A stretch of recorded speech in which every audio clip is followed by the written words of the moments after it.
Nah, seperti yang saya sampaikan, saya janjikan di hari kenaikan Yesus Kristus, saudara, bahwa saya sedang mempersiapkan khotbah tentang kehidupan bahkan juga kematian. Minimal ada 3 sesi. Ya, mungkin sesi yang ketiga saya akan sampaikan nanti di awal bulan di minggu yang pertama, saudara.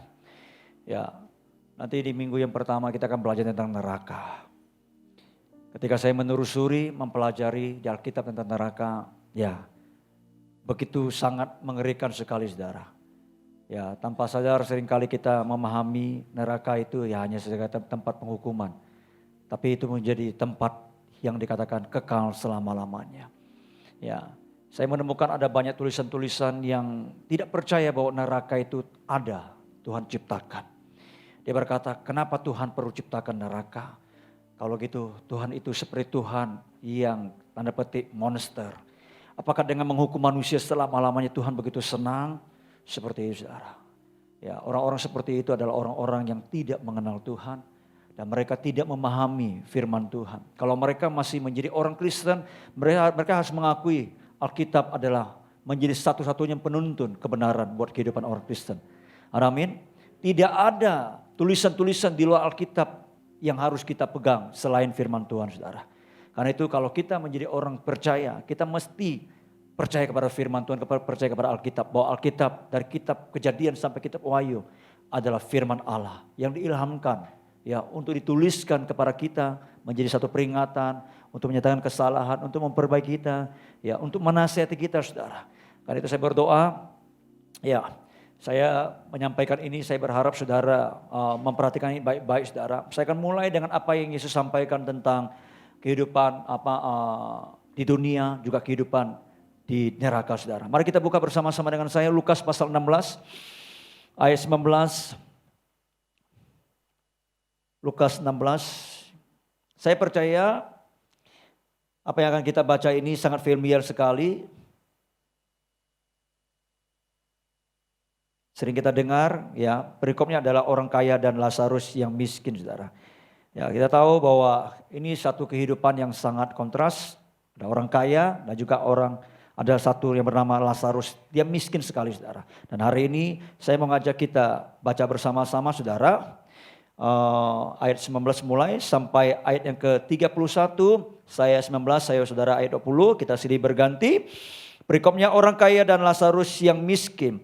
Ada seorang kaya yang selalu berpakaian jubah ungu dan kain halus. Dan setiap hari ia bersukaria dalam kemewahan. 2, 3.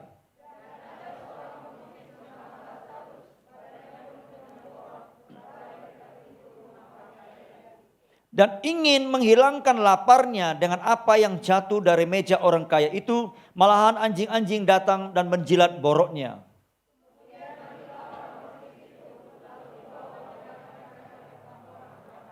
Orang kaya itu juga mati lalu dikubur. Dan sementara ia menderita sengsara di alam maut, ia memandang ke atas. Dan dari jauh dilihatnya Abraham dan Lazarus duduk di pangkuannya.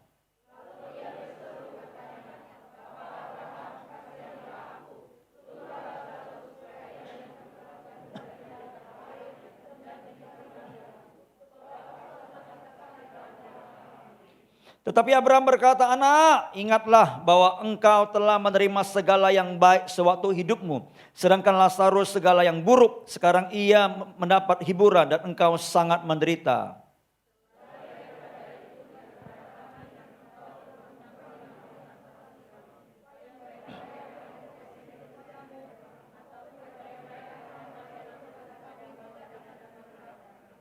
Kata orang itu, kalau demikian aku minta kepadamu Bapa, supaya engkau menyuruh dia ke rumah ayahku.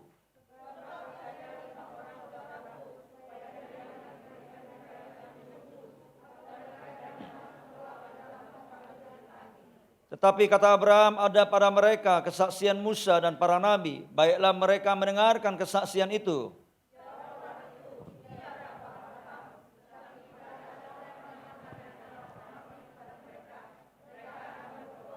Ayat 31 kita baca bersama-sama. 2, 3. Kata Abraham kepadanya, jika mereka tidak mendengarkan kesaksian Musa dan para nabi, mereka tidak juga akan mau diyakinkan sekalipun oleh seorang yang bangkit dari antara orang mati. Katakan amin. Nah, hari ini saya akan menyampaikan dari konteks ini, saudara. Nah, saudara perhatikan baik-baik, ayat yang kita baca ini ya adalah kisah yang Tuhan Yesus sendiri sampaikan ya kepada orang-orang Yahudi, saudara. Ya, dikatakan ada seorang yang kaya dan juga ada seorang yang sangat miskin, ya, saudara. Kedua orang ini sama-sama orang Yahudi, saudara. Untuk Lazarus terlihat namanya jangan jelas, saudara. Tapi untuk orang kaya itu tidak disebutkan siapa namanya, betul ya? Enggak disebutkan siapa namanya, saudara. Karena kalau kita tahu biasanya orang kaya itu pasti dikenal, betul enggak? Betul enggak? Orang kaya itu pasti dikenal. Saya mau tanya, siapa orang terkaya di dunia? Tuhan Yesus. Siapa orang terkaya di dunia? 10 besar bisa disebutkan salah satunya? Bill Gates. Bill Gates mungkin separuh sudah pindah ke Malinda. Ya, saudara mungkin bisa sebutkan beberapa nama, saudara. Kenapa? Karena orang kaya itu selalu dia dikenal, saudara. Tapi saya mau katakan baik-baik. Kalau dalam konteks Alkitab, orang kalau tidak kaya dalam Tuhan, namanya tidak dikenal. Ya, artinya dia tidak dikenal oleh Tuhan, saudara. Haleluya. Nah, kalau saudara baca lagi, saudara, di ayat 19 sampai 21, saudara. Itu menceritakan kedua orang ini mempunyai kehidupan yang sangat kontras. Apa itu, saudara? Yang satu sangat kaya. Ya. Yang lainnya sangat miskin sekali, ya, sampai-sampai dikatakan tidak mempunyai apa-apa sehingga diberi predikat sebagai seorang pengemis, saudara. Yang satunya lagi dikatakan bersukaria dalam kemewahannya, dalam pesta pora, saudara. Yang lainnya hidup dalam kelaparan sehingga ketika dia ingin menghilangkan laparnya, dia pergi ke rumah orang kaya ini, ya, mengambil bukan makanan yang banyak, tapi remah-remah yang jatuh dari meja orang kaya itu, saudara. Saking miskinnya, saudara, seperti saudara. Lalu apa perbedaannya lagi? Yang satunya lagi, saudara, hidup dalam rumah yang mewah. Yang satunya, saudara, tidak punya rumah. Sehingga apa? Dia tidak bisa berbaring. Dia hanya bisa ada di rumah orang kaya itu. Ya. Dia tidak punya tempat tinggal, saudara. Lalu dikatakan, ya, yang satunya lagi yang kaya, berpakaian jubah ungu dan kain halus. Dulu, saudara, kalau orang punya pakaian jubah ungu, ya, itu orang yang sudah dikategorikan kaya. Saudara pernah baca kalau di Kisah Rasul ada seorang perempuan bernama Lydia, dia tukang kain, tukang jual kain juga dari Tiatira, saudara. Dia jual kain ungu, saudara. Jual kepada bangsawan-bangsawan, saudara. Seperti saudara. Ya, ini orang kaya ini sangat kaya, saudara. Ya, tapi apa yang terjadi dengan Lazarus? Dia sangat miskin. Bahkan tanda petik untuk membeli perban pun, membalut luka-lukanya, membungkus luka-lukanya, dia tidak mampu. Alkitab berkata sehingga anjing-anjing datang menjilat luka-lukanya, saudara. Ini gambaran perbedaan kehidupan di dunia, saudara. Ada yang kaya, sangat kaya. Bahkan dikatakan hanya berapa persen ya keuangan, harta di dunia dipegang oleh beberapa orang saja, saudara.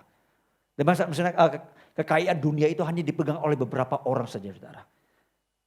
Saudara bisa bayangkan perbedaannya. Ada yang kaya, sangat kaya. Dia bisa menikmati apapun di dunia ini, saudara.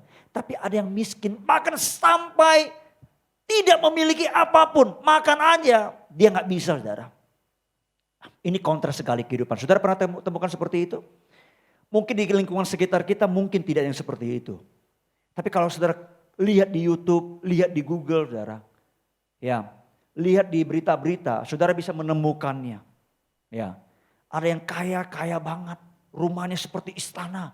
Berhektar-hektar, punya pembantu, punya karyawan, banyak ribuan mungkin seperti itu. Hanya untuk mengurus tamannya, hanya untuk mengurus pohon-pohonnya, bunganya, saudara. Tapi ada orang sampai makan pun dia tidak bisa, saudara. Ya, ini kontras Tuhan jabarkan lewat perumpamaan ini, saudara. Itu kenyataan kehidupan, saudara. Betul ya? Saya bersyukur saudara datang sini semua, ya saya lihat tidak ada yang terlalu kaya dan juga tidak ada yang terlalu miskin. Nah, tapi kalau kita perhatikan, saudara, apa yang disampaikan, saudara, ya perbedaan-perbedaan sangat mencolok. Tapi ada persamaan, ya, antara orang kaya dan Lazarus, antara orang yang kaya dengan orang yang miskin. Apa itu, saudara? Di ayat 22 dikata begini, saudara. Ayat 22. Ya. Kemudian apa? Matilah orang miskin itu. Orang miskin mati. Lalu kemudian ayat 23 berkata begini. Orang kaya itu juga mati, saudara. Dikatakan kedua-duanya mati. Ini persamaannya, saudara. Jadi siapapun, saudara dan saya, mau kaya mau miskin, punya pangkat atau tidak, saudara, punya deposito atau tidak, saudara boleh pakai kalung yang gede, emas yang banyak, atau mungkin sama sekali saudara tidak punya harta, saudara. Pada akhirnya, semua katakan, Alkitab berkata, satu kali kelak kita akan mati. Dan kita pasti mati. Haleluya. Coba beritahu sama kiri kanan, kita pasti mati. Bilang. Waduh Pak, hari ini khotbahnya gak enak didengar. Mati. Saudara, kalau saudara punya pikiran ketakutan tentang kematian, saudara, kemungkinan saya khawatir saudara belum lahir baru. Dan berita ini memang cocok buat saudara juga. Saudara tahu bahwa kehidupan itu adalah mempersiapkan kematian, saudara. Ada amin? Karena kematian adalah sebuah kepastian. Hanya kita nggak tahu kapan dan waktunya, saudara. Ya. Nah kalau kita perhatikan baik-baik, ditinjau dari satu sudut, orang miskin itu mungkin lebih sukar mati daripada orang kaya. Percaya nggak, saudara? Orang miskin itu lebih sukar mati daripada orang kaya. Mengapa, saudara? Karena orang kaya dia bisa membeli segala macam yang dia sukai, termasuk makanan-makanan yang enak, ya. Yang punya mungkin tidak peduli dia kolesterol atau apa, saudara. Kalau ketika dia makan tidak menjaga itu, saudara, biasanya. Lalu kemudian timbul banyak penyakit, kena jantung lah, stroke lah, seperti itu, saudara. Sedangkan orang miskin, makanannya sederhana sekali, relatif jauh dari bahaya. Kan orang miskin jarang makan fast food kan, siap saji, Kentucky, apalagi McD, apalagi pizza gitu kan, seperti boleh makan. Saya tidak berkata yang makan itu cepat mati, bukan ya. Tapi kalau itu terus dihantam, gitu kan, mentang-mentang kaya punya duit, ya cepat mati juga seperti saudara. Ya, nah orang miskin nggak punya duit, dia nggak bisa beli. Dia beli apa? Pakis, kangkung, dica, ya kan, ayam nasi. Kalau nggak ada ikan teri sama garam, sama terasi, makan itu seperti saudara. Itu relatif jauh dari kolesterol, saudara, seperti itu. Tapi juga kurang gizi, saudara. Ya, tapi ditinjau dari sudut lain lagi, saudara, baik, orang miskin lebih mudah mati dibandingkan dengan orang kaya. Kebalikannya. Mengapa, saudara? Karena kalau orang kaya dia sakit, saudara, ia dengan mudah membeli obat. Pergi ke dokter, pergi ke rumah sakit yang terbaik, terbagus seperti itu bisa berobat ke luar negeri seperti saudara untuk menyembuhkan penyakitnya. Kalau orang miskin sakit, saudara, apalagi sakitnya adalah sakit kanker, kantong kering, saudara, betul-betul ya. Dia tidak bisa membeli obat ataupun pergi ke dokter, ya, apalagi ke rumah sakit yang mewah. Berarti orang miskin kalau sakit cepat mati, saudara. Di dunia, saudara, ketakutan tentang kematian menggeroti banyak orang. Apalagi hari-hari ini, saudara. Dulu berita tentang kematian itu, berapa angka yang mati, itu hanya per tahun. Itu pun diumumkan oleh BPS. Tahu BPS? Tahu BPS? Badan Pemadam Singkawang. Bukan. Biro Pusat Statistik, saudara. Itu setiap tahun, itu pun yang mengakses hanya orang-orang tertentu yang ingin melihat. Dia lihat survei, dia ingin meneliti sesuatu, membandingkan sesuatu, betul? Tapi sekarang Berita tentang kematian angkanya setiap hari diumumkan. Daerah, kota, provinsi, nasional, bahkan seluruh dunia diumumkan setiap hari. Jadi kematian itu sangat ditakuti oleh orang-orang hari-hari ini. Dan saya mau katakan kematian sangat lebih dekat dengan manusia hari-hari ini saudara. Ya. Sehingga apa yang terjadi saudara? Manusia berusaha, entah dia orang miskin, entah dia orang kaya. Dia berusaha melakukan apapun untuk apa? Untuk supaya dia tetap hidup. Supaya dia tetap panjang umur saudara. Saya sering sampaikan ketika melayani kedukaan saudara. Ini beberapa minggu terakhir ini banyak dari jemaat kita yang keluarganya meninggal. Tarik semalam ya ada yang juga meninggal di kampung. Saya utus staf saya bersama dengan satu volunteer untuk datang ke sana. Saya sempat mau berangkat sore tapi karena nggak ada yang temani, nggak tahu tempatnya. Sampai jam tujuan saya bilang sudah kemalaman, besok saya mau pelayanan. Lalu saya bilang sama staf saya pagi-pagi jam 6 kamu bersama satu volunteer. Dan juga ada keluarganya yang mau berangkat ke sana, saya bilang seperti itu. Sampaikan belasungkawanya seperti itu saudara. Ya, tapi kematian hari-hari ini begitu familiar di tengah kita, betul ya? Ya saudara. Dan orang berusaha untuk menghindar itu saudara. It's okay. Cara manusia wajar kita menghindari kematian. Tapi saya mau katakan, anytime ketika itu datang kematian itu sudah waktunya, kita gak bisa menolaknya saudara. Amin. Kita gak bisa menolaknya. Coba beritahu kiri kananmu, kamu tidak bisa menolak kematian. Lalu orang berusaha bagaimana menjaga kehidupannya, jaga kesehatannya. Dan tentunya saya mau katakan kita wajib untuk menjaga kesehatan kita. Amin. Dan itu harus dilakukan oleh setiap pribadi kita. Menjadi satu tanggung jawab kita di hadapan Tuhan saudara. Namun saudara harus mengerti. Jangan terpedaya dengan badan yang sehat. Dengan badan yang kuat. Karena syarat untuk orang meninggal. Tidak mesti harus sakit dulu. Betul? Baru meninggal saudara. Banyak orang sehat tiba-tiba meninggal saudara. Ya. Saudara masih ingat gak? Dokter OZ Rian itu. Sehat-sehat gitu kan. Betul? Tiba-tiba meninggal. Kelihatannya sehat-sehat. Tapi akhirnya meninggal saudara. Seperti itu saudara. Dan banyak orang juga menjaga supaya dia awet muda. Sampai-sampai operasi plastik. Minum pil awet muda seperti itu. Saya mau katakan saudara dan saya jangan tertipu dengan usia muda. Karena syarat mati tidak mesti tua dulu saudara. Banyak orang meninggal dalam keadaan masih muda. Usianya relatif sangat muda. Bahkan beberapa tahun yang lalu saya sempat makamkan seorang bayi. Hanya beberapa bulan yang baru lahir saudara. Ya, karena kematian sekali lagi memang tidak mengenal waktu, tempat dan usia saudara. Saya mau tanya saudara, orang bisa mati dalam usia yang sangat muda enggak? Bagi saudara. Saya berharap ketika pulang dari tempat ini saudara bisa merenungkan baik-baik. Usia saudara sudah berapa? Apalagi saudara yang sudah tua. Ya, saudara yang sudah tua ingat baik-baik. Orang berkata itu sudah bau tanah. Mesti harus sadar. Jaga baik-baik makanan. Ya. Kemarin ada satu nenek dari jemaat kita. Kita kunjungi. 2 minggu lalu saya sama istri kunjungi, layani. Ya. Lalu cucunya berkata begini, Pak, ini Popo ya, kalau makan dia gak mau jaga. Pokoknya setiap hari harus ada ini. Ya, dia bilang mungkin dia mau dengar Pak Pendeta, coba ngomong sama dia. Saya bilang Popo kalau makan apa saja boleh. Tapi jangan setiap hari begitu Popo. Kenapa? Karena Popo itu punya darah tinggi. Dia suka makan yang asin-asin gitu kan. Saya bilang kalau suka makan asin-asin seperti itu Popo.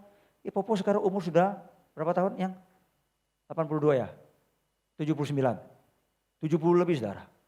Saya berkata Popo itu kan mau lihat anak cucu Popo itu nanti bertumbuh. Nanti yang cicit itu tumbuh besar, menikah. Mau kan? Nah jaga kesehatan. Jangan makan yang seperti itu. Nanti saya tidak makan atau makan saya juga mati. Ya udahlah Popo. Susah ngomong seperti itu sama orang kayak gitu kan. Ya kan? Mesti harus punya tanggung jawab kita saudara. Seperti itu saudara. Ya, sekali lagi kematian pasti akan datang kepada siapa saja, kapan saja, di mana saja saudara. Dia bisa datang lewat sakit penyakit, dia bisa datang lewat musibah, dia bisa datang lewat kecelakaan saudara. Bahkan yang sedang sembahyang pun bisa tiba-tiba mati. Berapa banyak saudara lihat di YouTube, tiba-tiba pendeta yang lagi khotbah itu, jangan tumbang gitu kan. Saya pernah sampaikan waktu perayaan kedukaan, saya katakan kepada yang hadir. Kalau nanti Anda melihat saya berdiri di atas mimbar, kemudian saya tumbang mati, jangan kaget. Itu biasa. Ya. Enggak perlu dipersoalkan cara matinya seperti apa. Ya. Yang pasti matinya seperti apa, di dalam apa, itu yang penting. Kalau matinya seperti Yesus, mati di dalam Tuhan, itu luar biasa saudara. Amin. Haleluya. Jadi bisa tiba-tiba mati. Saya nggak tahu apakah setelah ini giliran siapa yang mati. Coba lihat kiri kananmu saudara. Bilang sama dia, saya bersyukur Anda masih hidup saudara. Ya. Jadi kalau hari ini kita masih ada saudara, itu adalah sebuah anugerah. Kamis yang lalu saya pernah sampaikan kepada saudara, kalau masih hidup itu artinya Tuhan mau kita bekerja memberi buah. Ada amin? Beberapa saya dengar ya cerita, Bapak khotbahnya terlalu keras sekali seperti itu. Kalau soal kematian dan keselamatan itu tidak dibicarakan, disampaikan dengan keras saudara. Saya takut banyak orang mengabaikannya saudara. Haleluya. Jadi masih tinggal satu hal yang harus kita alami. Apa itu? Kematian. Ya, saudara dan saya pasti mati. Sekali lagi beritahu kiri kananmu, Anda pasti mati. Jangan begitu Pak, jangan ngomong begitu Pak. Ya, sekali lagi saudara, saya perlu persiapkan kita semua. Ya, saya selalu ngomong sama Tuhan, Tuhan. Enggak, ini saya ngomong sama Tuhan, Tuhan, kalau Tuhan panggil saya ya, jangan panggil saya dalam keadaan lemah. Artinya saya dalam dosa. Panggil saya dalam keadaan menyala-nyala. Itu saya ngomong sama Tuhan saudara. Ya, jadi kapan saja kita mesti akan menghadapi kematian itu. Cuma kita nggak tahu waktunya. Karena itu persiapkanlah kematian kita. Ada amin? Amin cuma sedikit, yang lain masih takut. Ya, jadi apakah dia orang kaya? Apakah dia orang miskin? Apakah dia sudah tua atau masih muda? Sehat atau sakit-sakitan? Tetap saja dia akan menghadapi satu hari kelak dia akan mati saudara. Ibrani berkata begini, Ibrani 9 ayat 27. Ya, manusia ditetapkan untuk mati hanya satu kali saja. Sesudah itu dikatakan dia akan dihakimi saudara. Dia akan dihakimi. Pertanyaannya, setelah mati dia akan dihakimi. Penghakiman itu lakukan buat hidup kita, buat manusia itu seperti apa? Nanti di minggu pertama saya akan jelaskan buat saudara. Ya, nah, celakanya saudara, kita nggak tahu kapan kematian menjemput kita saudara. Kapan kematian terjadi saudara. Nggak tahu saudara. Karena itu kita mesti mempersiapkan diri kita saudara. Haleluya. Kita kembali kepada kisah Lazarus saudara. Apa persamaan lagi antara Lazarus dengan orang kaya itu saudara? Mereka sama-sama mati. Lalu sama-sama dikubur saudara. Ya, memang kalau kita baca tadi saudara, orang kaya itu saudara, itu disebutkan pemakamannya ayat 23 atas saudara. Sedangkan Lazarus tidak dituliskan atau disebutkan penguburan saudara, tapi rasanya tidak mungkin Lazarus tidak dikuburkan saudara. Kenapa? Kalau tidak dikuburkan, jelas nanti bau mayatnya pasti akan mengganggu banyak orang saudara. Kalau tidak dikubur saudara, betul enggak? Ya, dan orang Yahudi tidak akan pernah membiarkan mayat itu lewat satu hari. Begitu meninggal, sebelum matahari terbenam, dia harus dikubur saudara. Itu orang Yahudi saudara. Lalu kenapa Alkitab menceritakan penguburan tentang orang kaya itu sedangkan Lazarus tidak saudara? Kemungkinan begini saudara. Lazarus tidak diceritakan tentang kuburnya saudara. Mungkin kuburnya itu sangat, pemakamannya itu prosesnya sangat sederhana sekali. Beberapa belakangan ini saya mengikuti acara pemakaman saudara. Sangat sederhana sekali. Bahkan saya berkata terlalu sederhana lah. Sepertinya tidak ada maknanya. Ya, dan begitu saja ditaruh begitu saja seperti itu saudara. Ya, saya kadang melihat itu, saya ngomong sama istri atau sama staf. Kadang miris melihat seperti itu saudara. Ya sepertinya sudah tidak ada apa-apa lagi. Memang betul tidak ada apa-apa lagi. Tapi kalau bisa jangan terlalu sederhanalah. Perlu juga dibuat sesuatu yang punya kesan yang baik seperti saudara. Ya. Nah, Alkitab berkata Lazarus tidak dituliskan penguburan saudara. Mungkin sangat sederhana. Sedangkan orang kaya itu dituliskan, disampaikan ya tentang penguburan saudara. Mungkin saudara ya. Orang kaya biasanya dia buat proses pemakaman saudara. Biasanya dia pakai peti yang sangat mahal. Kuburannya indah. Upacara prosesinya saudara bisa lama, betul? 7 hari, 7 malam seperti itu saudara. Sehingga ada banyak orang datang ya pada hari penguburannya saudara. Mungkin ada juga para pejabat-pejabat datang untuk menghantar saudara. Dan biasanya manusia akan menyoroti ya bagian itu aja. Setelah itu selesai.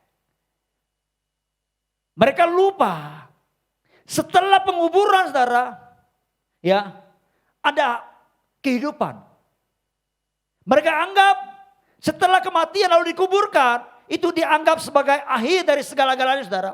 Andai kata cerita tentang Lazarus sampai dan orang kaya itu berhenti sampai di penguburan saudara, maka jelas semua orang sangat menginginkan kehidupan seperti orang kaya, bukan seperti Lazarus, betul? Ya, itu sebabnya banyak orang berusaha mati-matian untuk mendapatkan kehidupan yang mewah, kehidupan yang makmur selama masih hidup saudara. Tapi baik dalam cerita ini saudara, Yesus tidak berhenti di situ sampai kepada penguburan. Yesus melanjutkannya. Dia menunjukkan bagian yang tidak kelihatan. Yang seringkali diabaikan oleh manusia. Oleh orang-orang saudara yang masih hidup saudara. Dan bagian yang tidak kelihatan ini saudara. Itu harus menjadi fokus. Dan perhatian bagi saudara dan saya yang masih hidup. Katakan amin. Sebab bagian yang tidak kelihatan ini saudara. Itu diceritakan saudara. Ya. Lebih panjang.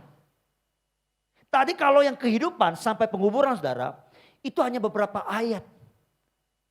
Tapi kalau setelah penguburan, itu ceritanya, itu panjang sekali. Sekitar ada 10 ayat. Jadi cerita tentang setelah kematian atau setelah penguburan saudara, itu bagian yang tidak kelihatan itu saudara. Itu jauh lebih panjang dibandingkan dengan yang kelihatan hanya 3 ayat saudara. Itu artinya dalam konteks ini Yesus mau menunjukkan bahwa dalam hidup kita saudara dan saya harus menekankan bagian yang tidak kelihatan ini. Apa itu? Yaitu ada kehidupan setelah kematian saudara. Artinya kehidupan yang terlihat sekarang ini saudara itu jauh pendek dibandingkan dengan kehidupan setelah kematian yang tidak terlihat oleh kasat mata saudara. Alkitab berkata rata-rata kehidupan manusia umurnya itu menurut kita Mazmur itu 70. Kalau dia kuat oleh karena kasih karunia. Berapa? 80 tahun saudara. Betul? Sekarang saudara sudah umur berapa? Saya hampir 44. Hampir 44, tinggal berapa hari lagi saudara. Ya kan? Kalau digenapkan 70 tahun berarti sisa 27 tahun saudara. 26 tahun saudara. Sisa 26 tahun. Belum dipotong, tidur, istirahat, merem gitu kan. Malas gitu kan. Betul enggak? Sisa berapa tahun? Separuh mungkin. Ya kan? Sisa separuh. Separuh itu pun dihitung. Ya. 24 berarti 27, 26. Berarti sisa 13. 13 tahun belum lagi hadapi pergumulan, persoalan pribadi, keluarga. Begitu kan? Dipotong waktu untuk itu. Lalu sisanya baru kita bisa kerjakan kehendak Tuhan. Coba. Sisa berapa tahun umur yang kalau kita mau sungguh-sungguh hidup untuk Tuhan saudara. Ya saudara. Tapi sekarang gak sampai 70 tahun. 30 tahun juga banyak orang ceot saudara. Ya, karena itu selama kita masih hidup harus jadikan itu kesempatan bagi kita untuk mempersiapkan kehidupan yang akan datang. Amin. Amin. Saya perlu ingatkan sekali lagi berita ini buat saudara dan saya. Ya, tadi saya sudah sampaikan, dulu kalau berita kematian itu setahun sekali kita baca. Berapa orang jumlahnya mati, gitu kan. Tapi hari ini setiap hari berapa orang yang mati. Dipampangkan di depan kita saudara. Haleluya. Nah kehidupan setelah kematian, kehidupan setelah kematian saudara. Kita mesti fokus, kenapa? Karena hanya 2 tempat yang akan dituju. Dan kita gak bisa pilih dua-duanya saudara. Kita tahu 2 tempat itu adalah surga dan neraka. Kalau tidak masuk surga, ya masuk neraka. Gak ada tengah-tengah. Gak ada tengah-tengah. Saya pernah layani sama istri ke rumah sakit. Doain seorang encim-encim yang sudah 80 tahun. Ditinggal oleh keluarganya gak dipedulikan. Saya berkata, Popo, kita doain Popo ya. Ya, awalnya kita sudah kenalan, sudah ngomong-ngomong kenapa ini. Dia bilang tinggalkan, nggak dipedulikan keluarga. Saya kita doakan Popo ya. Enggak kenapa? Didoain. Saya bilang supaya panjang umur, supaya sehat gitu. Enggak Dia bilang apa? Nanti saya takut tengah-tengah Maksudnya antara langit dan bumi gitu loh. Ya kan? Karena dia sudah punya keyakinan yang lain. Saya berkata, Popo, saya gak suruh Popo ke gereja. Saya gak suruh Popo jadi orang Kristen. Saya mau doakan Popo aja. Gak mau dia saudara tetap seperti itu. Doktrinnya sangat kuat sekali ternyata saudara. Ya, karena itu kalau kita mau injil orang kita mesti perangi dulu itu. Ya, roh antikrisnya, roh tidak percaya saudara. Ya. Tapi kalau kematian sudah datang hanya 2 tempat. Nah kita ditentukan kehidupan kita sekarang ini. Tempatnya itu apakah surga atau neraka saudara. Nah kita pasti menuju ke tempat itu saudara. Kita gak bisa tengah-tengah saudara seperti itu. Atau nanti kita diam di dunia Mars. Gak ada saudara. Gak ada seperti itu saudara. Nah kalau saudara perhatikan baik-baik. Kehidupan setelah kematian itu betul-betul ada. Dan keadaannya itu bisa sangat kontras terbalik dengan kehidupan dunia. Apa yang sangat menyolok dari kehidupan di dunia ini saudara. Bisa sangat berbeda ketika nanti kehidupan yang akan datang saudara. Coba dibuka ayat 23 sampai 24. Orang kaya itu juga mati lalu dikubur. Dan sementara. Kata sementara ini saudara. Bukan setelah dikubur saudara. Waktu dikubur, kata sementara ini menjadi penyambung. Waktu dikubur itu waktu yang bersamaan juga. Orang itu dikata begini. Ia menderita sengsara di alam maut. Ia memandang ke atas dan dari jauh dilihatnya Abraham. Dan Lazarus duduk di pangkuannya. Lalu ia berseru katanya. Bapak Abraham, kasihanilah aku. Suruh Lazarus supaya ia mencelupkan ujung jarinya ke dalam air dan menyejukkan lidahku. Sebab aku sangat kesakitan dalam nyala api ini. Sudah perhatikan baik saudara. Ini keadaan yang sangat kontras saudara. Belum lagi kalau sudah perhatikan ayat 25 dan 26. Tetapi Abraham berkata, anak ingatlah bahwa engkau telah menerima segala yang baik sewaktu hidupmu. Sedangkan Lazarus segala yang buruk. Sekarang ia mendapat hiburan dan engkau sangat menderita. Selain daripada itu di antara kami dan engkau terbentang jurang yang tak terseberangi. Supaya mereka yang mau pergi dari sini kepadamu ataupun mereka yang mau datang dari situ kepada kami tidak dapat menyeberang saudara. Orang kaya itu sampai dia minta air. Dulu dia kaya, berpesta pora, jangan minum, makanan sangat melimpah. Sekarang di neraka, dia sangat miskin, bukannya miskin, menderita. Dia mengemis sekarang kepada Lazarus. Sangat terbalik waktu dia masih hidup di dunia saudara. Ya. Ayat 25 saudara menjelaskan. Abraham itu menolak permintaannya saudara. Ini orang ya. Dia bukan minta loh. Dia berkata Bapak Abraham suruh. Ini orang kaya. Maaf kata ya. Kalau saudara merasa orang kaya atau orang kaya pun saya baru ingatkan saudara. Dengarkan saya baik-baik. Ini kelemahannya orang kaya. Orang kaya selalu ingin dilayani. Selalu memerintah-merintah. Dengarkan baik-baik Bapak Ibu Saudara. Saya tidak menyinggung Bapak Ibu Saudara. Dengarkan baik-baik pesan saya ini. Kalau Bapak Ibu merasa adalah orang kaya. Waktu datang gereja. Tanggalkan semua kesombonganmu. berilah dirimu untuk di sini melayani. Sebab kenapa? Dari hari Senin sampai hari Sabtu, Anda sudah dihormati, Anda sudah dilayani, betul? Di perusahaan Anda dilayani oleh karyawanmu, oleh office boymu. Di rumah Anda dihargai, dihormati, dilayani oleh pembantumu. Kalau di gereja masih ingin dilayani lagi, Anda seperti orang kaya ini. Haleluya, sudah ngerti ya? Di rumah, di perusahaan setiap hari Anda sudah dihormati, dilayani. Kapan Anda melayani? Di gereja. Datang lihat satu sama lain, respect, say hello, tanya kabar gimana. Datang hampiri dia, tanya apa keadaan yang bisa dibantu, mungkin seperti itu saudara. Ya. Dan saya berharap saudara bisa memahami akan hal ini saudara. Ya. Saya memang sedang mempersiapkan satu firman juga untuk menamplak orang-orang kaya. Karena Yesus juga menamplak orang-orang kaya saudara. Dikatakan orang kaya itu sukar masuk surga, lebih gampang onta itu masuk ke lubang jarum. Iya, coba bisa bayangin saudara. Jangan berpikir lubang jarum itu seperti jarumnya ibu-ibu ya. Bukan, di Israel itu ada jalan namanya jalan lubang jarum saudara. Seperti itu, kalau onta itu kalau dia mau lewat, dia mesti tanggalkan semua bebannya itu. Dia bungkuk, dia jalan begitu saudara. Lewat saudara. Nah saya berharap kalau kita yang merasa orang kaya, belajar di gereja untuk merendahkan hati kita saudara. Haleluya. Nah saudara, baik saudara. Abraham menolak permintaan. Apa yang disuruh oleh orang kaya ini saudara. Abraham berkata begini. Lagian juga ada jurang yang tak terseberangi di antara kita. Di antara surga dan neraka. Sehingga tidak ada bisa menyeberang. Baik dari surga, dari kami kepada engkau di neraka. Atau dari neraka, dari engkau kepada kami saudara. Ini menunjukkan bahwa sekali masuk surga atau sekali masuk neraka, selama-lamanya akan ada di neraka atau di surga. Haleluya.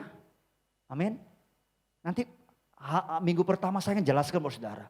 Ngeri loh. Saudara bisa pikir ya.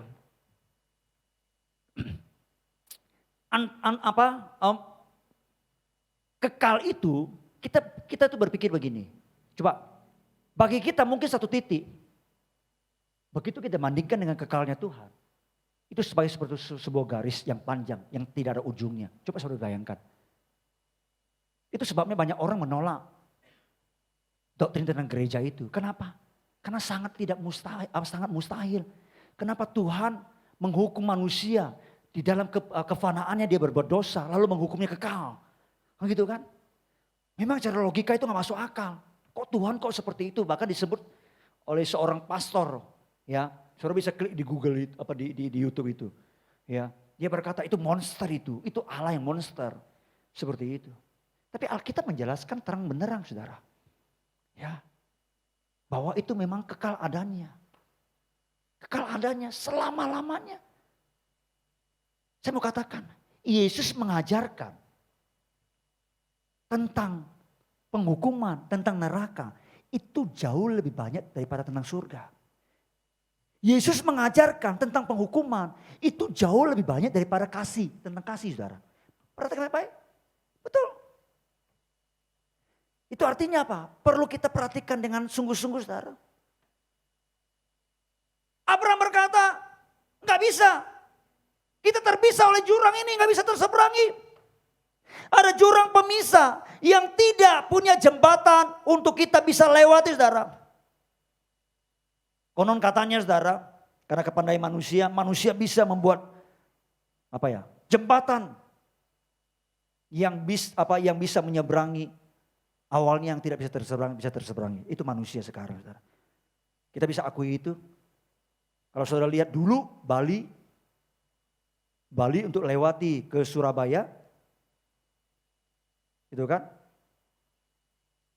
Atau Pulau Madura ke Surabaya, dulu itu nggak bisa harus lewat perahu atau pesawat terbang. Sekarang sudah bisa pakai mobil, jembatan saudara. Ya kan? Di Niagara, di Kanada itu saudara, Sekarang sudah ada jembatan. Bahkan lokomotif itu, kereta api bisa lewat di atasnya saudara-saudara.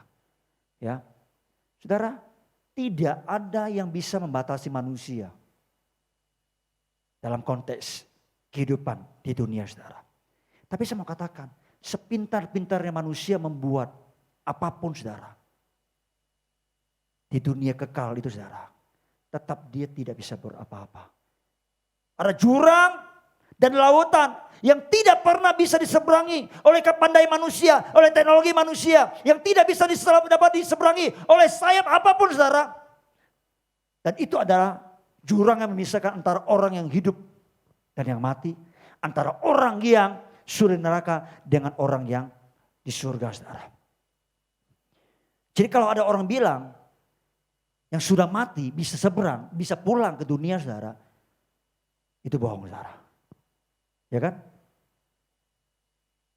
Kita kan dulu dengar gitu kan, kalau orang mati saudara, setelah dikubur, malam-malam dia akan pulang. Lalu mati biasanya dulu ditaburin beda atau tepung. Gitu kan. Nanti kalau pagi-pagi bangun lihat ada apa? Jejak kaki. Oh, opung pulang. Aku pulang oh. Kenapa kau tahu? Bukan hanya jejak kaki. Tapi juga kemarin malam ada punya piring oh. Ternyata akong lapar oh. Saudara, itu bohong. Nah saya mau sampaikan kepada saudara, bukan dia yang pulang. Kalau orang sudah mati, dia gak bisa pulang-pulang lagi saudara. Orang yang sudah meninggal, dia tidak bisa kembali ke dunia orang hidup. Lalu siapa yang kembali Pak? Kalau malam terdengar bunyi-bunyian di rumah, itu roh jahat. Orang Cina bilang moku ya. Bukan tidak ada hantu, moku ya. Moku ya. Ya, yang Alkitab sebut itu sebagai malaikat yang telah jatuh. Dan dia bisa menyerupai apapun. Bahkan menyerupai wujud manusia yang sudah meninggal. Saudara. Lalu saudara bertanya. Kok saya lihat kok Popo, Akong yang sudah meninggal. Begitu kan. Ya jelas lah. Dia gak mungkin mengambil rupa.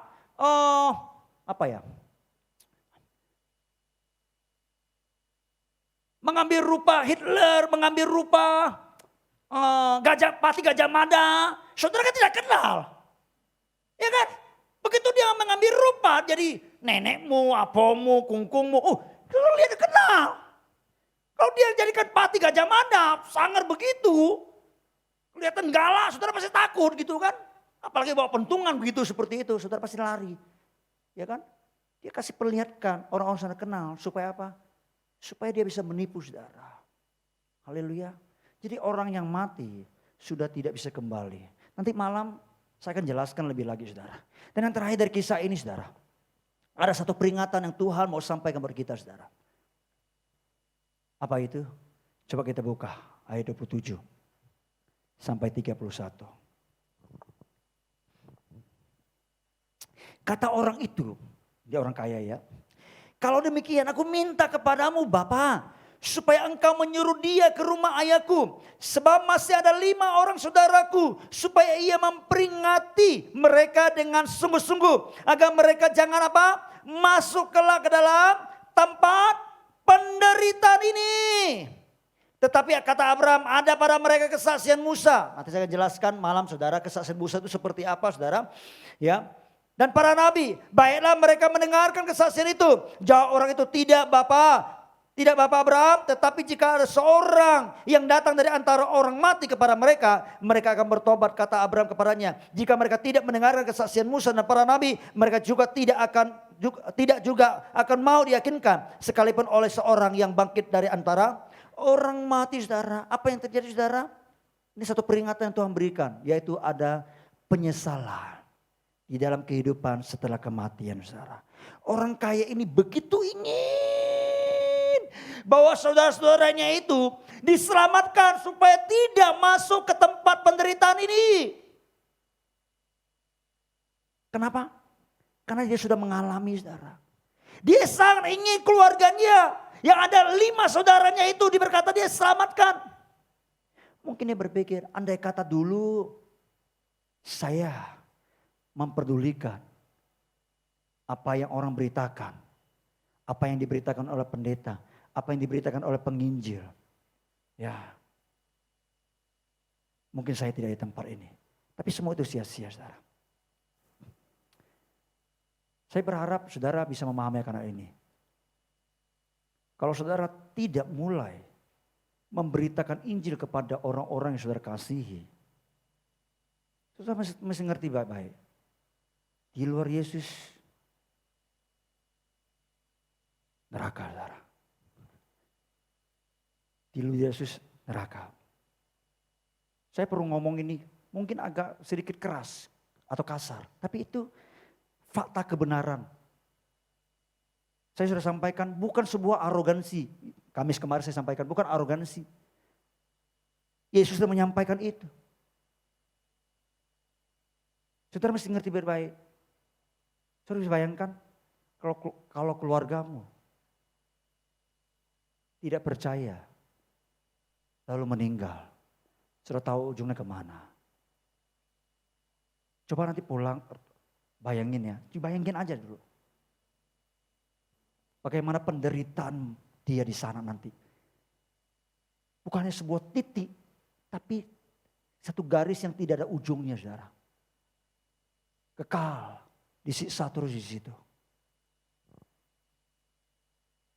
Saya sampai hari ini masih terus berdoa untuk keluarga besarku. Saya tidak lupa berdoa untuk keluarga pamanku. Saya masih berdoa untuk keluarga dari istriku, kakak-kakaknya, sekalipun mereka dari Katolik. Tapi kebanyakan itu tidak lahir baru. Karena kita tidak bicara soal agama. Kita bicara soal keyakinan kita di dalam Yesus. Saudara. Saya berharap saudara bisa pahami ini baik-baik. Sebuah urgensi dalam kehidupan kita. Sambil kita mempersiapkan kehidupan kita dengan benar. Hidup dengan benar sesuai dengan firman Tuhan. Tapi jangan lupa orang-orang di sekeliling kita. Begitu mereka tidak ada. Dipanggil. Sudah tahu tempatnya di mana kalau mereka tidak kenal Tuhan. Haleluya. Amin. Ya. Sekarang kita lihat, saudara. Mengapa Lazarus itu masuk surga dan orang kaya itu masuk neraka? Apakah disebabkan karena Lazarus itu miskin menderita selama hidupnya di dunia? Ya. Sedangkan orang kaya itu enak-enak hidupnya. Jadi setelah kematian saudara, keadaannya lalu dibalik. Apakah seperti itu? Saudara. Karena banyak orang berpikir kalau sudah menderita, sudah miskin, pasti masuk surga. Tidak seperti itu, saudara. Kalau kaya, masuk neraka seperti orang kaya itu. Tidak. Alkitab berkata, di situ juga ada orang kaya salah satunya. Namanya disebut siapa? Abraham. Abraham kan disebut nih. Betul. Ada 3 tokoh di situ. Satu orang kaya. Lazarus. Abraham. Di situ disebut saudara. Ya. Abraham berkata, Anak, ingatlah bahwa engkau telah menerima segala yang baik sewaktu hidupmu. Sedangkan Lazarus segala yang buruk, sekarang ia mendapat hiburan dan engkau sangat menderita. Apakah itu alasannya? Tidak. Bukan itu alasannya. Abraham kaya tapi dia masuk surga, saudara. Biar bisa saja seseorang itu miskin di dunia. Setelah mati dia masuk neraka. Kalau begitu apa penyebabnya orang kaya itu masuk neraka? Yang pertama dengarkan saya baik-baik. Yang jelas, dia punya dosa. Bahkan dia punya banyak dosa. Termasuk dosa pasif. Mungkin Anda yang bertanya, Pak, dosa pasif itu apa sih, Pak? Dosa yang tidak berbuat apapun, padahal dia bisa berbuat. Apa itu? Dia tidak menolong Lazarus. Jadi bukan apa yang dilakukan oleh orang kaya ini membuat dia masuk neraka. Tapi apa yang dia tidak lakukan, itulah yang membuat dia ada neraka, saudara. Jadi saudara, saya mesti sadari, dosa itu bisa terjadi bukan hanya ketika kita melakukan hal-hal yang salah, yang jahat di mata Tuhan. Tapi ketika Kita tahu yang baik dan kita tidak melakukannya. Padahal kita bisa melakukannya. Itu juga dosa di mata Tuhan. Dan pada akhirnya orang kaya ini sangat menyesali apa yang seharusnya dia bisa lakukan. Tapi dia tidak melakukannya, saudara. Itu yang Yakobus pasal keempat ayat 17 berkata begini. Jadi seseorang jika tahu yang baik, bagaimana ia harus berbuat baik. Tapi ia tidak melakukannya, ia berbuat dosa. Dia ke gereja, ibadah, dosa enggak? Halo, dosa enggak? Hah? Dosa enggak? Kok enggak pernah jawab? Tidak melakukan firman Tuhan, dosa enggak? Tidak berdoa, dosa enggak? Hah? Tidak melayani Tuhan, tidak memberitakan Injil, dosa enggak? Tidak menolong orang yang membutuhkan, dosa enggak? Tidak melakukan apa yang Tuhan perintahkan, dosa enggak? Hati-hati saudara, kita masih sadari akan hal itu. Tapi yang kedua, yang terutama, yang membuat orang kaya ini masuk neraka. Yang pertama tadi karena dia berdosa. Tapi yang kedua saudara, dia tidak percaya kepada Yesus, kepada Tuhan. Mungkin saudara bertanya, Pak, kok Bapak bisa punya kesimpulan orang kaya ini tidak percaya Tuhan, tidak percaya Yesus? Saudara perhatikan baik-baik. Ya, memang ini tidak tersurat, tapi tersirat. Ya, saudara perhatikan baik-baik. Untuk Lazarus disebutkan namanya, betul? Lazarus saudara, ia pasti juga orang berdosa. Karena Alkitab berkata semua orang sudah berdosa dan telah kehilangan kemuliaan Allah. Dan upah dosa adalah maut. Semua orang sudah berdosa. Lazarus juga berbuat dosa. Tetapi Lazarus dia orang yang percaya. Kenapa saya katakan dia percaya? Karena namanya itu dituliskan. Coba bandingkan dengan kitab Wahyu pasal 20 ayat 15. Dan setiap orang yang tidak ditemukan namanya tertulis dalam kitab kehidupan itu, ia dilemparkan dalam lautan api. Dari cerita orang kaya Lazarus ini saudara. Orang kaya tidak punya nama. Itu menunjukkan dia bukan orang percaya. Ini hanya tersirat penafsiran saya. Tapi itu Alkitabiah. Namanya tidak tertulis dalam kitab kehidupan Tuhan. Lazarus dia mempunyai nama. Dan itu menunjukkan dia orang yang percaya saudara. Saya tidak tahu dari antara Bapak Ibu Saudara yang hadir, saudara boleh berkata punya KTP Kristen, saudara hadir di gereja. Pertanyaannya, Anda sudah lahir baru belum? Anda sudah, nama Anda itu tertulis dalam kitab kehidupan Tuhan atau belum? Anda mesti yakinkan diri sesuai dengan kebenaran firman Tuhan. Orang-orang yang menerima Yesus, namanya dicatat dalam kitab kehidupan. Dan dia diberikan kehidupan kekal. Dosa apapun yang sudah berbuat. Kalau dia mengakui Yesus, dia minta ampun. Dosanya dihapuskan saudara. Haleluya. Yang terakhir apa yang saya mau tegaskan buat kita semua. Bapak Ibu Saudara yang mendengarkan saya lewat live streaming ini. Kalau Anda belum percaya, cepat-cepatlah bertobat. Percayalah kepada Yesus Kristus. Alkitab berkata tidak ada nama yang diberikan kepada manusia yang olehnya manusia diselamatkan. Amin. Jangan tunggu mujizat dulu. Apalagi Anda ketika di rumah sakit Anda sedang terbaring dan sedang sekarat. Jangan tunggu mujizat baru percaya. Anda bisa terlambat. Orang kaya ini untuk saudaranya diselamatkan. Dia minta mujizat. Kalau ada orang mati bangkit memberitakan Injil itu, memberitakan kebenaran itu. Nanti mereka nggak percaya. Lalu apa yang Abraham katakan? Tidak. Kalau mereka tidak percaya kepada apa yang disampaikan oleh Musa dan para nabi. Mereka juga tidak akan percaya kalau ada seorang yang bangkit dari antara orang mati. Nanti malam saya akan jelaskan apa yang disampaikan oleh Musa dan para nabi saudara. Yaitu tentang Yesus saudara. Bahkan saya katakan ini. Sebenarnya Tuhan mau menegaskan lewat konteks ini. Sekalipun ada mujizat, tidak menjamin orang itu percaya. tidak menjamin saudara. Haleluya. Seharusnya Alkitab kita yang kita pegang ini, kalau kita yakini itu sudah cukup membuat kita bisa percaya kepada Yesus. Dan diselamatkan saudara. Sebab firman berkata Injil adalah kekuatan Allah yang sanggup menyelamatkan saudara. Haleluya. Yang kedua, bagi Bapak Ibu Saudara atau yang di rumah yang sudah percaya namun, dengar baik-baik. Saudara berkata hidup saya kok sangat menderita. Percaya Yesus kok sangat sulit. Ikut Yesus kok banyak persoalannya seperti saudara. Saya mau katakan saudara, dengar baik-baik. Penderitaan tidak selalu identik karena dosa. Amin. Tapi penderitaan bisa terjadi karena dosa.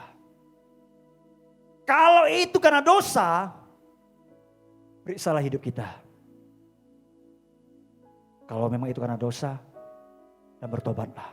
Tapi kalau itu bukan karena dosa, dan Tuhan izinkan, berbahagialah saudara, kata firman Tuhan. Berbahagialah kalau engkau jatuh ke dalam berbagai-bagai pencobaan. Sebab itu akan menjadi proses bagi hidupmu. Itu untuk apa? Untuk Anda hidup suci, kudus di hadapan Tuhan. Saya pernah dengar sebuah kisah seorang hamba Tuhan. Dia seorang gay. Alkitab berkata seorang lesbian, pemburi itu tidak masuk surga. Betul ya? Pemburi yang seperti apa? Kalau disebut pemburi tentu sudah melakukan dosa, saudara. Melakukan dosa pemburitan, saudara. Ketika saya mendengarkan kisah orang ini, saudara. Dia punya hormon secara medis, betul diakui. Itu kebanyakan itu adalah hormon wanita. Jadi gayanya seperti wanita. Ngerti ya? Gitu kan? Seperti itu. Tapi dia tahu kebenaran. Secara kekuatan manusia dia tidak bisa mengubah itu. Apa yang dia lakukan? Dia pikul salib itu. Dia sangkalin dirinya. Dia tidak menikah. Dan dia tidak masuk ke dalam hubungan-hubungan seperti itu. Dia dedikasikan dirinya untuk melayani Tuhan. Model-modelnya masih seperti gaya, tapi dia jauhi semua hal-hal kelompok-kelompoknya yang bisa menarik dia ke arah itu. Dan dia melayani. Yang saya dengar, jemaat yang dia layani banyak dan bertumbuh. Disitulah dia pikul salibnya, dia jangkal dirinya. Disitulah dia disempurnakan oleh Tuhan. Saudara, jadi sekali lagi dengar baik-baik, ikut Tuhan bukan berarti tidak ada penderitaan. Amin. Tadi lagu itu berkata, mengiring Yesus itulah kesukaanku. Betul? Betul? Amin. Pertanyaannya, ketika mengiring Yesus dalam keadaan duka, masih mau mengiring enggak? Menjadi kesukaan kita enggak? Saya berharap kita tidak menjadi orang Kristen ketika mengiring Yesus dalam keadaan suka. Tidak seperti itu. Dalam keadaan duka pun kita tetap mengiring Yesus. Amin. Dengarkan baik-baik. Jadikan semua proses entah pencobaan, penderitaan, kesulitan yang bukan karena dosa yang kita alami, dengarkan baik-baik. Jadikan itu menjadi sarana untuk kita mendapatkan upah nanti di surga. Karena itu memang waktunya Tuhan izinkan itu untuk kita mengumpulkan itu di surga. Kami saya sudah ajarkan kepada saudara. Saudara mungkin tidak punya kekuatan, talenta seperti saya khotbah, menginjil atau apa. Tapi ketika saudara menyangkal diri saudara, tetap melayani suami saudara dengan baik, melayani istri saudara dengan baik, gitu kan? Di situ ada upah yang Tuhan tentukan bagi saudara. Haleluya. Amin. Amin Bapak Ibu Saudara sekalian. Saya pikir saya berhenti sampai di sini. Nanti malam saya akan lanjutkan. Saudara boleh ikuti secara live streaming. Nanti kita akan bagikan di Facebook. Amin.